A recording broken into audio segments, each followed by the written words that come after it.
예, 앞에 동영상이 갑자기 조작을 잘못해서 갑자기 끊어졌어요. 예, 연결해서 말씀드리겠습니다. 아무튼 이 사람들은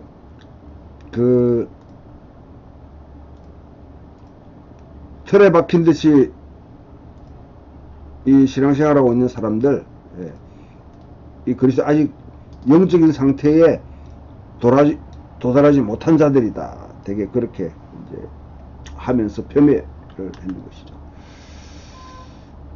교회 구성원일 뿐 아니라 교사들입니다.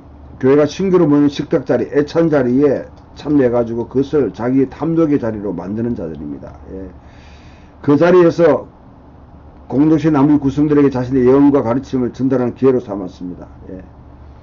초대교회 활동에도 다른 순회 선교사들과 같이 그들도 자신들이 방문한 교회에서 제공한 환대와 후원에 의존하면서 살았습니다.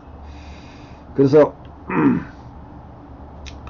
유다는 이들 교사 동기가 교회나 다른 특정 추종자로부터 물질적인 이득을 얻고자 하는 탐심의 지배를 받고 있다고 그렇게 비난하는 것이죠.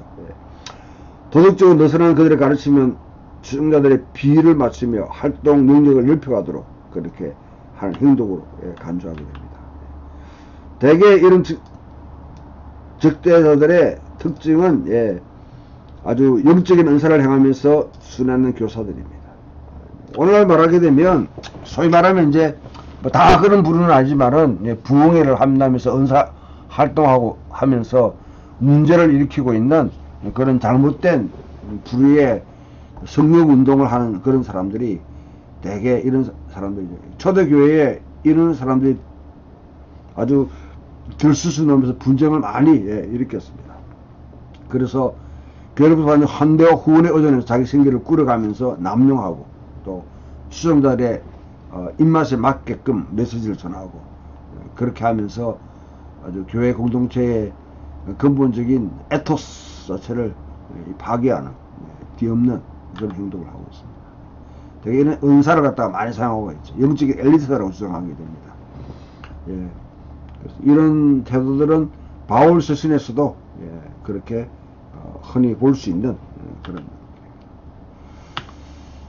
자, 그래서 거짓 교사에 관해서 대충 묘사한 글을 보게 되면 이 사람 영지주의라고 볼 수는 없습니다. 2세기에 발달했다. 영지주의는 근본적으로 여러분 창조하신 하나님은 창조하신 하나님은 문제가 있다, 흠이 있다. 그러니까 악한 세상을 만들었다는 것이죠. 이 악한 세상을 대체하기 위해서는 리디머, 구속자가 필요한데 구속자로부터 오는 그 구속자가 주시는 계시를 이게 영지를 자기가 받았다는 것이죠. 이 영지의 빛을 비출 때 그들은 온전하게 창조 세계에 있는 악으로부터 우리가 탈피할 수 있다.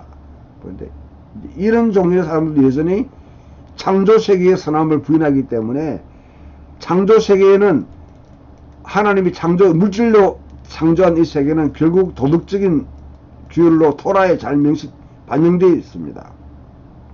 이것을 깡그리 무시하는 것이죠. 그러니까 반율법적인 태도 아니면 아주 도덕적으로 물랄한 리버틴, 자유방만한 그런 행동을 하게끔 만듭니다.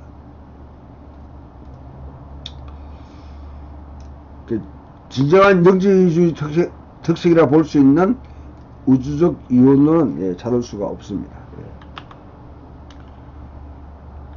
이런 집에서는 영지주의 엮는 것은 그렇게 그 다음에 가연적 기독론, 하나님의 연합을 부인하는 이 가연적인 것은 육신의 선함을 갖니 물질의 선함을 부인하는 자들이죠. 그래서 조물주와 지배자 교리를 갖다가 그렇게 내세웁니다. 영에 속한 자들, 프리마틱스, 혼에 속한 자들, 인류를 구별하는. 대개 이런 종류가 프리마티코스틱스라는 것은 영적인 사람, 혼에 속한 사람의 영이라는 것은, 혼이라는 것은 바로 창조 때 인간에게 부른 혼을 이야기하는 것이고요. 창조 옛세대의 어떤 그런 옛세대의 혼으로 자기 삶이 추동되는 사람, 이끌어가는 사람, 살아가는 사람. 이것은 성령이 오시되 성령으로 인해서 자기 삶이 이끌어가는 사람. 그렇게 이제 바울서신 15장에서는 그와 같이 고린도전서 15장에서 그렇게 파악되는데, 영지주의적인 가인적인 사람들은 사람을 이와 같이 이제 구별하는 것이죠. 또 육신에 속한 사람들 이렇게 해가지고 그런 이 세계에 가능한 한 그런 논리들입니다. 여기서는 유다서에서는 그렇게 찾을 수가 없고요. 연대 유다는 바울주의에 의존하지 않는다. 사도이의 교회에 속한 초기 공동신앙주의 특징도 드러내지 않는다. 그 두 스펙트럼 사이에 있다고 그러면 이 세계에 발행했던 영지주의자도 아니다. 유다는 묵시적인 유대 기독교 환경에 속한 그런 문헌입니다. 오히려 바울의 가르침에 영향을 깊숙이 받을 가능성이 있는 율법 폐결론적인 자유방종주의를 가르치는 교사들과 투쟁하고 있습니다.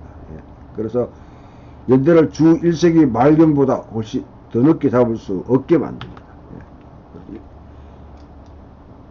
1세기 후반부 이전으로 그렇게 본다면 50년대로 그렇게 볼 수 있는, 50년대에서 90년대까지 그렇게 볼 수 있습니다.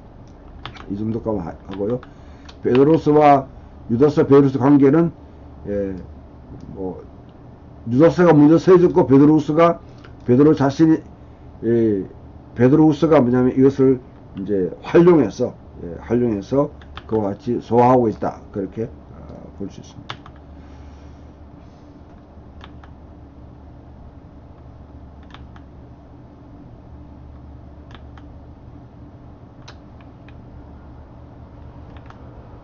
자, 저자가 누구인지만 하고 이제 마무리하면 좋겠는데요. 유다는 예수의 형제 유다입니다. 형제 야고보는 예루살렘 교회 지도자로 있었던 의인 야고보가 되는 것이죠. 그래서 유다가 누구냐?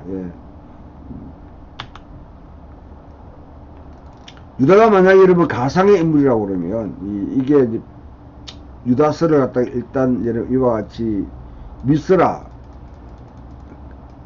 유다 이름을 빌려선 그런 권리가 그렇게 보는데, 그렇게 하는 중요한 이 질문을 갖다가 답을 해야 돼요. 왜 하필이면 유다와 같이 세상에 별로 알려지지 않는 불명확한 사람의 이름을 필명으로 채택했겠는가.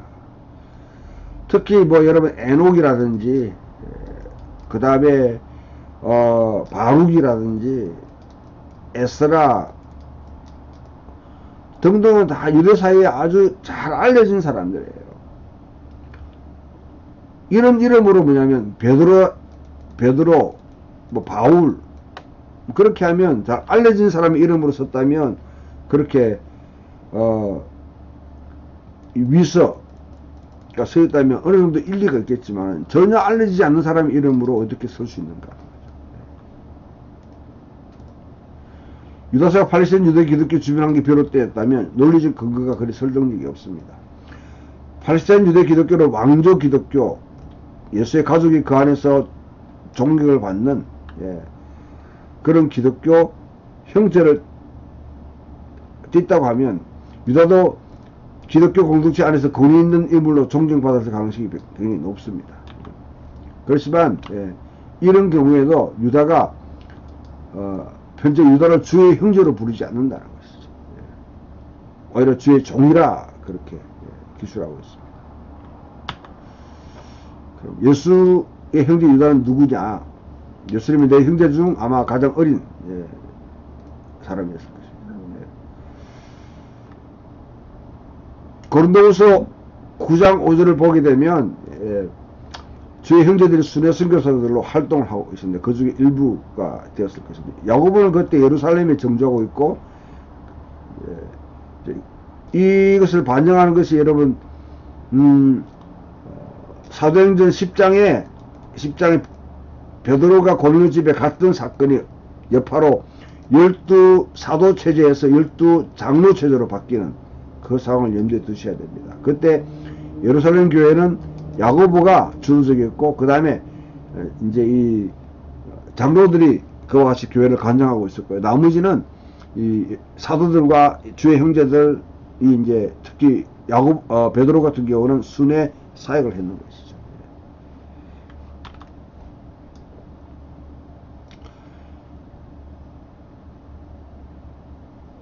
유대인들 가운데서 선교 활동을 했을 것이다. 바울의 행적을 보게 되면 주의 형제 유다는 다메섹에서 바울과 친구가 사이가 돼서 친하게 지냈다고 봅니다. 이것도 뭐 외경이니까 참고하시고요. 이 기록은 유다를 주의 형제로 확인한 사도행전 9장 11절에만 의존하고 있습니다. 팔스타인보다는 디아스포라 유대인들에게 유다가 선교 활동을 했을 것이다. 율리우스 아프리카누스의 이야기가 유스비우스 교회사에 이렇게 기록되어 있는데요. 이렇게 그러나 신중한 몇몇 사람들 이름을 기억하거나 다른 방법으로 가족 기록부 호적에서 족보에서 가져와서 자신의 개인 기록을 얻은 후 고귀한 기원에 관한 기억을 보존하는 데 자부심을 느낍니다. 그들 중에 구주의 가족과 연결 때문에 이미 언급된 데스포시노이 예수님의 친족들이라 그러죠. 사람들이 있습니다. 이 사람들은 유대의 나사렛과 코크바, 별과 가지죠. 이게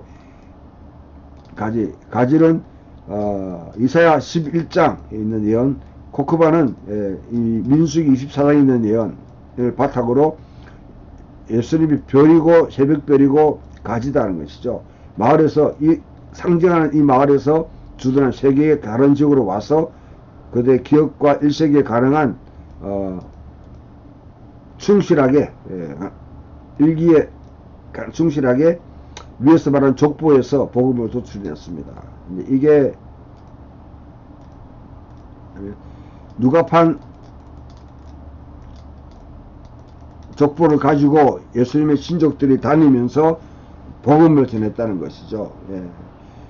예수님의 가족들이 이 친족들 데스포노이들이 나사렛과 코카바에 그와 같이 주둔해서 지금 대개는 유프라테스 티그리스 강변 쪽으로 흘러가면서 그곳에서 복음을 전하는 활동을 했습니다.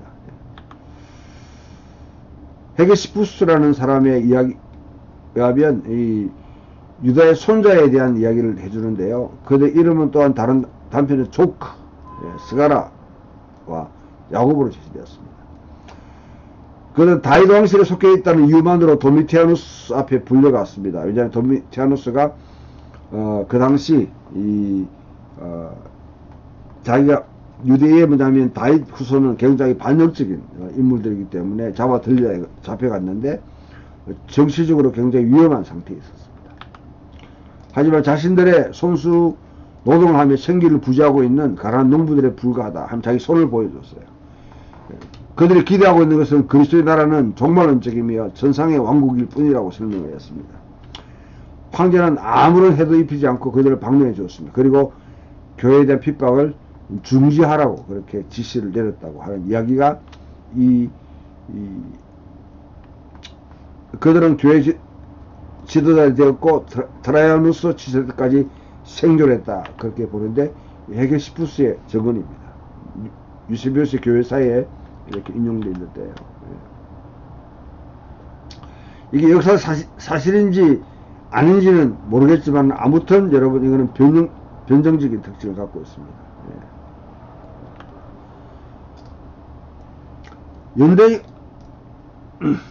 유다에게 손자들이 있었는데 그들이 자신이 죽었던 때인 도미티아누스 황제 치하에서 그들 어른이 되었습니다. 그와 같이 아무튼 복음을 전하면서 그와 같이 활동했다는 것이죠. 이런 내용을 보게 되면 예수님의 가족들이 아주 적극적으로 예수님 사후에 십자가에 죽으시고 부활하신 이후에 오순절 성령을 내리고 받고 난 뒤에 적극적으로 선교 활동에 참여했다 하는 것을 우리가 볼 수 있습니다. 그 증거가 누가판 족보다 하는 것을 기억할 필요가 있고요. 편지에 전반적인 성격은 유도적인 취향을 갖고 있고, 팔시된 유대의 물론과 학가다 전생의 영향을 받고 있고, 묵시적 시각과 주의 방법을 사용하고 있다는 것이죠. 예. 교리적인 신앙 체제보다는 윤리적인 실천에 더 많은 관심을 두고 있다. 예. 이런 성격을 가지고 있습니다. 자, 여기까지만 하시고요. 나머지 소돔과 고모라에 대한 주의 같은 경우는 특히 지금 뭐 우리나라 이 동성애에 대한 관심이 굉장히 많은데요. 예, 많은데 소돔과 고모라, 예, 이 천사들과 저희와 똑같은 방식으로 부도덕한 색다른 육체를 동경하다가 이 색다른 육체를 동경했다는 것을 이제 무엇이냐 하는 것이죠. 이거는 타락한 천사들, 예, 창세기 6장에 등장 타락한 천사들이 여인들을 향해서 품은 정욕 때문에 타락했다는 것이죠. 소돔인들과 마찬가지로 천사들과의 성적 관계를 동경했다. 예. 그래서 사르크스 헤테로스라는 것은 대부분의 주석가들이 번역자들이 가져가고 있는 것은 육체가 차이나지 않는 동성의 습성을 지칭하지 않는다고 봅니다. 예. 그래서 소돔인들의 죄는 타락한 천사들의 행동과 같이 창조의 질서를 범한 것. 하나님 창조 질서. 그게 동성애도 포함될 수도 있겠죠. 있겠지만은 그것만 지칭하는 것도 아니더라는 것이죠. 그래서 충격적이라 할 수 있을 만큼 아주 과도하게 정도로 성적인 탈선을 창조의 질서를 그렇게 파괴할 정도로 극치에 달했다는 것을 볼 수 있습니다. 이런 것 납달리 유언에서도 똑같이 드러나게 있는데요. 그러나 내 자녀들아 궁창과 땅과 바다와 모든 피조물 가운데 만물을 주실 줄을 너희가 알지니